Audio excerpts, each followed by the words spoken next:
أيه السلام عليكم وعليكم السلام ورحمة الله وبركاته. waxaan fariin meesha uga farayaa dadka aanu jaarka nahay jaarka ilaahina wuxuu jecel yahay jaarku inay ixtiraamaan ee isxismeeyaan xishmaa ka dhaxaysa jaarnimana wax ka adag ma jiro haddana waxaan fariin meesha uga dirayaa liyu booliska wadankayga jooga wadanka imika loogu sheego magaca Ethiopia iskuna xiriir leeyihiin kuwa dibadaha imika isku sheegay inay banaanbax ka sameeyaan ay saddex calana gacanta ku haystaan saddexna ay kala tahay midna kii xabashiga midna ay tahay kii oromada midna ay tahay kii onaabaha ku yidhaa tigreega kii tigreegana gacantay ku haystaan kii on eleftayo kii xabashigana way gubeen waxaasna wallahi aqli daraan u haystaa hadday aqli meesha ka jirto ay dib taariikhdooda waxay soo dhaafeen Soomaali ahaana dib uga eegaan waxaba may sameeyeen anu saan ugu fikirayo laakiin cid walba fikraadiisu isku mid maaha Soomaali dhannaana la iskuma dari karayo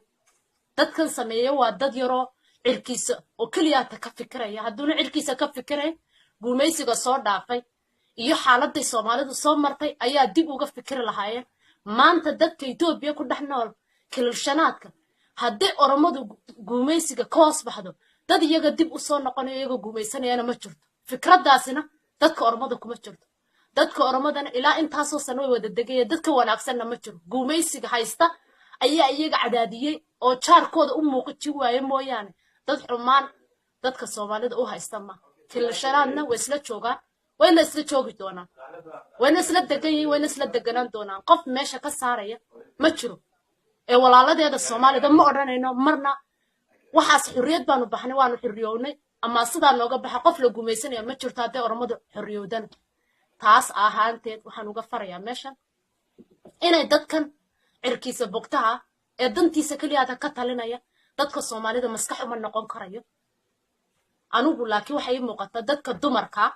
ee cid walba nimanka imika calanka gubay ya maanta mid walba ku naaqaba ku naaq la dhashay ya cid walba dumar baanu nahay waa dad rag dumar la dhashay ama dumar ay dhaleen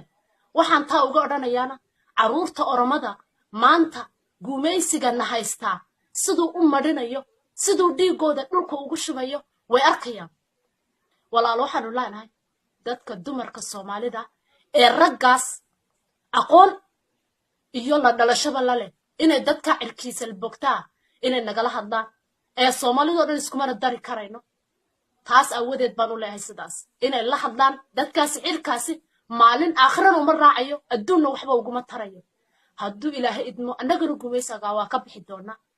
ilaahay baan na gargaaraya qof ilaahay taageersadana meel alla meel uu baahan yahay allah kula jooga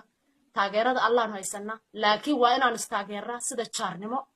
iyo maaragtay xigashada wadankaan isla leenahay taas inay dadkaas soo gobaangabinayso ay waxaan ku yidhi waxaanay uga jeedaan ujeedadoodan dib uga noqdaan ay maskaxdooda ka shaqaysiiyaan ayna waxaana dib ugu noqonin ayaan u faraya farintaydu intaas bay ku taaganta